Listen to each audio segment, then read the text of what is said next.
कोण नको म्हणाले डीजे लावू नका म्हणून? आणा त्यांना माझ्या पुढं, माझ्यासोबत डिबेट करायला लावा, मी करतो त्यांच्यासोबत डिबेट.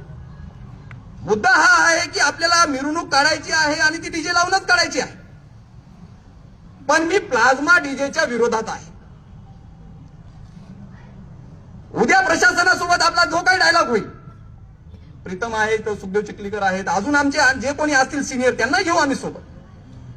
प्लाझ्मा साऊंड वाले जेवढे डीजे वाले आहेत, पहिलं त्यांचे साऊंड जप्त करा तुम्ही.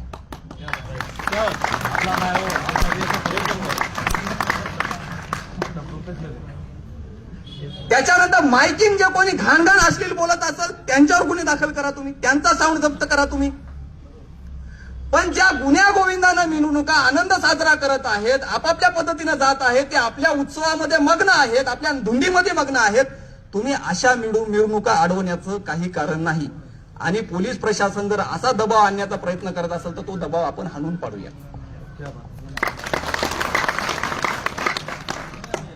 पण मला एक सांगा, तुम्ही प्लाझ्माच्या समर्थनात आहात का बाबा? प्रोफेशनल साऊंड लावायचा ना? 100% लावायचा.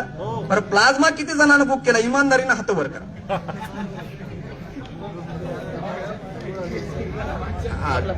तुम्हाला बुक केला ना तुम्ही तुमच्या साऊंडवाल्याला सांगा, बापू मोठा साऊंड बदलून दे.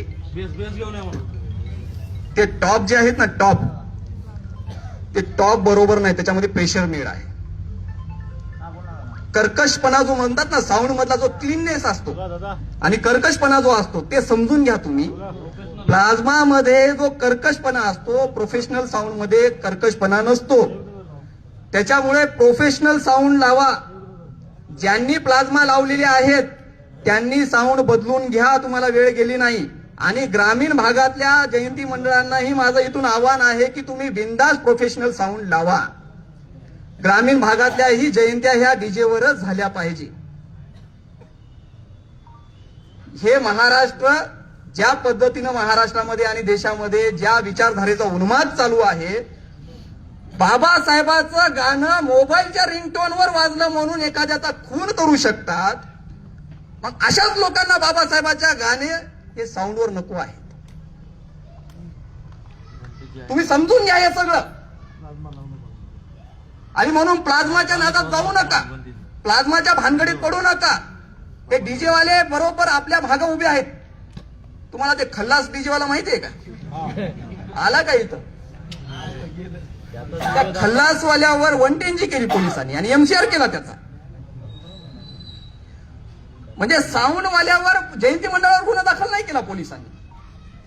तर मी पोलिसांना म्हणलं की बाबा बरोबर आहे तुमचं. मुळात जयंती मंडळाची चूक नाही ना. जयंती मंडळाच्या पदाधिकाऱ्यांना हे माहीतच नाही की ह्याच्यामध्ये काय सामान मटेरियल लावले.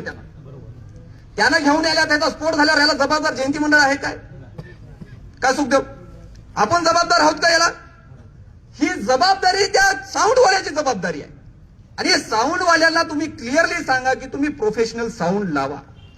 आमच्याकडे हे कणकर्कश जे आहेत ते प्लाझ्मा साऊंड लागले जाणार नाहीत.